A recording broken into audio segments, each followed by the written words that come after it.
اس episode کے start میں Ertugrul بہادر کے سپاہیوں سے پوچھتا ہے کہ کرجا صحیح کہہ رہا ہے، تو وہ کہتے ہیں جی ہاں یہ صحیح کہہ رہا ہے، یہ ہمارے ہی قبیلے کا آدمی ہے جو ہم سے بعد میں آنے والا تھا، لیکن ہم نہیں جانتے کہ یہ پہلے اس قبیلے میں کیسے داخل ہوا۔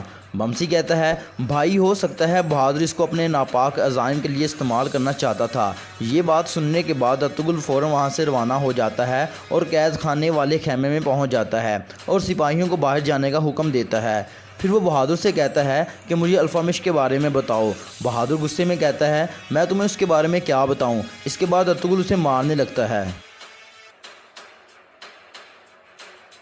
پھر ارطغرل کہتا ہے کہ الفامش نے اسما خاتون کو قبیلے کے باہر قتل کر دیا ہے۔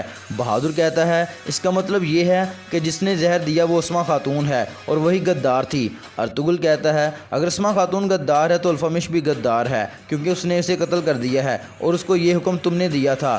بہادر کہتا ہے میں تمہارے ان الفاظ سے تنگ آ چکا ہوں ارطغرل، جس کے بعد ارطغرل اسے پھر مارنا شروع کر دیتا ہے۔ ارطغرل کہتا ہے یہ سب تم نے کروایا تھا۔ بہادر کہتا ہے میں نہیں جانتا کہ اس نے یہ سب کس کے کہنے پہ کیا، لیکن پھر بھی اگر تم مجھے مارنا چاہتے ہو تو مجھے مار ڈالو۔ پھر ارطغرل اسے مارنا شروع کر دیتا ہے۔ بہادر بار بار کہہ رہا ہوتا ہے کہ یہ میں نے نہیں کیا۔ اتنی دیر میں قبیلے کا ڈھول بجتا ہے۔ آرس اپنے سپاہیوں کے ساتھ قبیلے پہنچ جاتا ہے۔ پھر بمسی اندر آ کر ارطغرل کو بتاتا ہے کہ آرس آیا ہے۔ پھر ارطغرل اپنے سپاہیوں کو حکم دیتا ہے کہ اسے اچھی طرح سے باندھ دو، میں واپس آ کر اس کا خاتمہ کر دوں گا۔ پھر وہ وہاں سے باہر چلا جاتا ہے۔ باہر آرس ارطغرل سے کہتا ہے کہ میں نے جو سنا ہے مجھے اس کا بہت افسوس ہے۔ ارطغرل کہتا ہے تمہارے کان کافی زیادہ تیز لگتے ہیں کیونکہ تمہیں بات کا علم بھی ہو چکا ہے۔ آرس کہتا ہے یہاں سے لے کر ہانلی بازار تک سب کو معلوم ہے کہ کیا ہوا ہے، لہٰذا مجھے اس بات کا افسوس ہے۔ ارطغرل کہتا ہے وہ بھی زندہ ہیں۔ آرس کہتا ہے وہ کون سا ایسا گھٹیا انسان ہے جو اتنا خطرناک زہر استعمال کرتا ہے جو کہ انسان کو آہستہ آہستہ اور بہت تکلیف کے ساتھ مارتا ہے۔ ارطغرل کہتا ہے یہ وہی آدمی ہے جو چاہتا تھا کہ یہ مرنے سے پہلے خوب تکلیف سے گزریں۔ پھر ارطغرل اسے اپنے خیمے میں لے جاتا ہے۔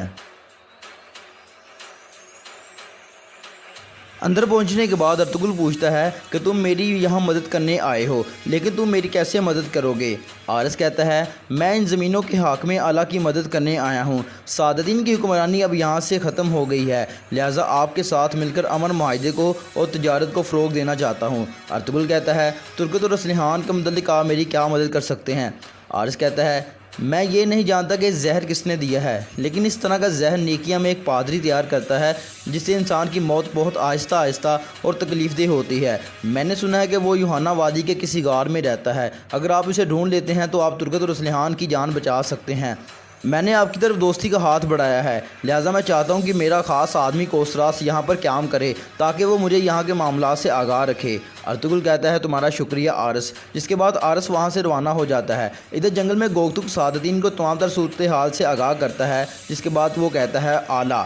پھر سعادتین کہتا ہے اب تم وہاں زہر تیار کرنے والے کو بھی جا کر قتل کر دو، کیونکہ میں نہیں چاہتا کہ ہم کسی بھی قسم کا ثبوت باقی چھوڑیں۔ اب ترکت اور اسلحان تڑپ تڑپ کر مر جائیں گے۔ ادھر چاودر قبیلے میں اسلحان اور ترکت کی طبیعت مسلسل بگڑ رہی ہوتی ہے۔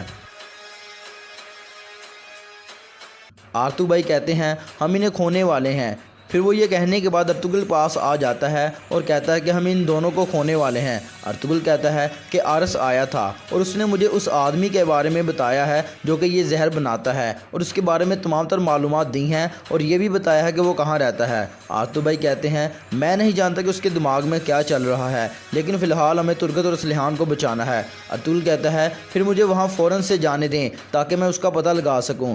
آرتو بھائی کہتے ہیں پھر میں بھی آپ کے ساتھ جاؤں گا کیونکہ میں یہاں رہ کر اب ان کی مزید کوئی مدد نہیں کر سکتا، لیکن اگر میں آپ کے ساتھ چلا گیا تو میرے علم میں اضافہ ہوگا۔ ارطغرل کہتا ہے ٹھیک ہے، جس کے بعد وہ وہاں سے روانہ ہو جاتے ہیں۔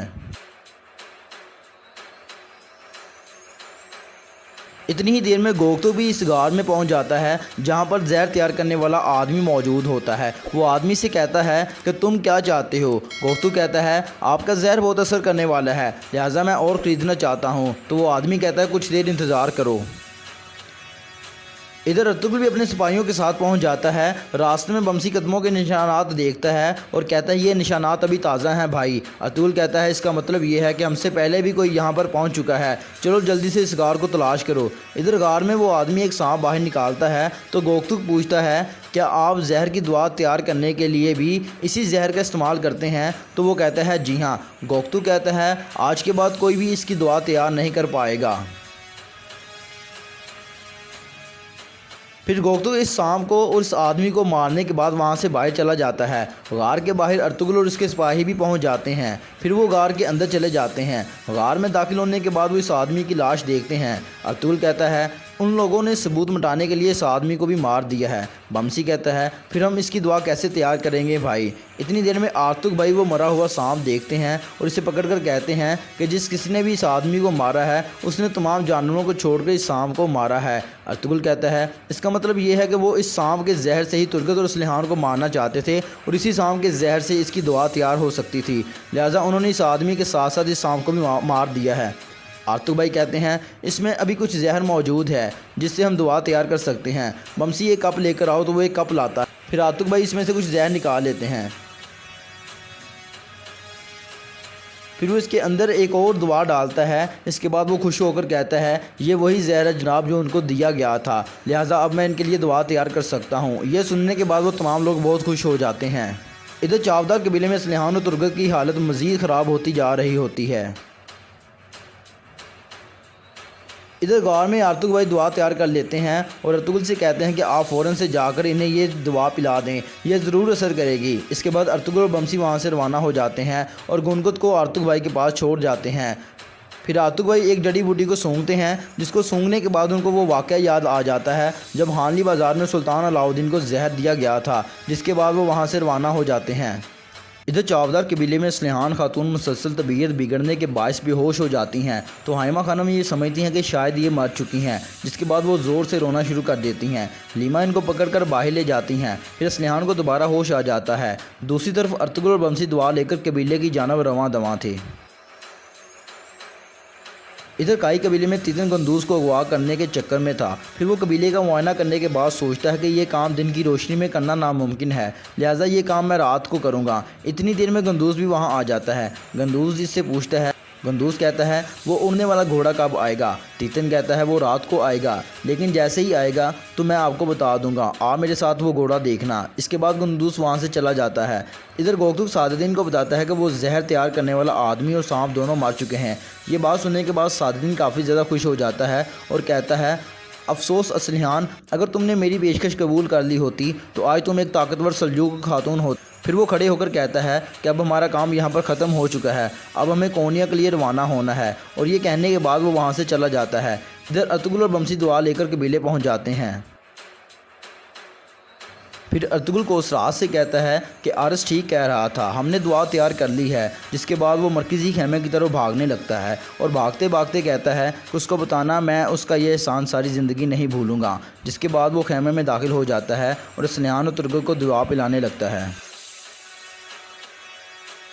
بمسی کہتا ہے بھائی کیا یہ دعا اثر بھی کر پائے گی؟ کہیں ہم نے دیر تو نہیں کر دی؟ ارطغرل کہتا ہے اب یہ اللہ کے ہاتھ میں ہے بمسی، ہم نے اپنا کام کر دیا ہے، لیکن ابھی ہمارے اوپر ایک اور بہت بڑی ذمہ داری ہے، اور وہ یہ ہے کہ جن لوگوں نے بھی یہ حرکت کی ہے ہم نے ان سے انتقام لینا ہے۔ پھر وہ سامسا سے کہتا ہے کہ جلدی سے بہادر کو مرکزی خیمے میں لے کر آؤ۔ ادھر خیمے میں تمام لوگ اسلحان و ترگت کی صحت یابی کے لیے دعا گو ہوتے ہیں۔ اتنی دیر میں اسلحان کو ہوش آ جاتا ہے۔ لیما خوش ہو کر کہتی ہے اب تمہاری طبیعت کیسی ہے؟ وہ کہتی ہے میں ٹھیک ہوں، لیکن ترگت کو ابھی تک ہوش نہیں آیا ہوتا۔ ادھر سعادتدین ایک ایسے مقام پر پہنچتا ہے جہاں پر سلطان کا قافلہ پہلے سے ہی قیام پذیر ہوتا ہے۔ گوکتک اسے کہتا ہے کہ سلطان آپ سے ملنا چاہتے ہیں، تو وہ باہر کھڑے ہو کر اس کا انتظار کرتا ہے۔ ادھر کارج اسار قلعے میں کوسراس آرس کو بتاتا ہے کہ ارطغرل نے زہر کی دوا ڈھونڈ لی ہے۔ یہ بات سننے کے بعد وہ مسکراتا ہے اور کہتا ہے کہ ہم نے ارطغرل کا اعتماد جیت لیا ہے۔ کوسراس کہتا ہے اب ہم کیا کریں گے حضور؟ آرس کہتا ہے ہم نے ارطغرل کا اعتماد جیت لیا ہے، اب ہم اس سے جو بھی مانگیں گے وہ ہمیں دے گا۔ آج تو ہم نے ترکوں کی 2 جانیں بچا لی ہیں، لیکن بہت جلد اب ایک ایسا وقت آئے گا جب ہم ان تمام ترکوں کو ذبح کر دیں گے۔ دوسری طرف سلطان کا آدمی سعادتدین سے کہتا ہے کہ سلطان نے آپ کو اندر بلایا ہے، جس کے بعد وہ خیمے کے اندر چلا جاتا ہے، اور اس طرح سے اس ایپیسوڈ کا یہاں پہ اختتام ہو جاتا ہے۔ دوستو جاتے ہوئے اس ویڈیو کو لائک کر دیں، چینل کو سبسکرائب کر دیں، اس ویڈیو کو زیادہ سے زیادہ شیئر کر دیں۔